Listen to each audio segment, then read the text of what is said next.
from the second acid trip, flash back into the dream that he had out in the jungle. In the trees he sees a dozen skeletal frames in the wind that sways within the bamboo cages, holding the remains of the animal cannibal tribes. Victims who died, cannibalized, have made it to a ritual tomb and moonlight. It seems like deja vu. Jake thinks to himself, this can't be happening now. He tries to scream help, but nothing's coming out of his mouth, no sound. He can't even hear his own voice. Then he looked around, now he was back in his house. He blinked his eyes when he opened them up. He saw Linda standing beside the priest with the skeleton mask, the god of death of the Aztecs holding her neck. Jake tried to awake out of this nightmare that's surreal at best. So what happened to Linda is what we'll find out next. Out of the dreamscape that became a nightmare, as if it's right there in his space he couldn't prepare to find out what really happened to his lover the night that he lost his mother.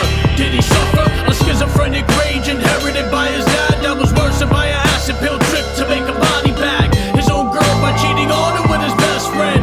We're getting closer to the credits at the film's end. Now Jake's bugging out to the effects of the acid trip, messing with his head as the walls in his home bled. Blood red deeper than Argento's mind gets, painting a picture visually. Jake sees horror that's beautifully captured at the moment of death. He saw how the cannibal tried, saw the virgin as an offer urgent. The cannibal got from the mountain to cease the suffering, but it was done for nothing, so they killed the kids and cooked them and made Jake vomit and sick to his stomach, hoping Linda is alive and not sacrificed by the tribe to the god of death. By the skeleton priest he believes she's still alive, breathing with a pulsing heartbeat. Besides, he thinks he's getting closer to her whereabouts. Jake looked upon the floor and what he saw was some blood and gore. And next to that's a blood trail that leads into the basement. It led to the wall adjacent to Jake, who's in awe. Out of the dreamscape that became a nightmare, as if it's right there in his space he couldn't prepare to find out what really happened to his lover the night that he lost his mother.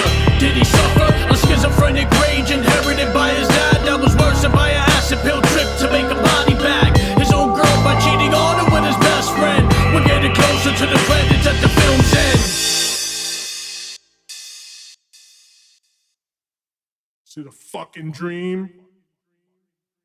Or did it really happen?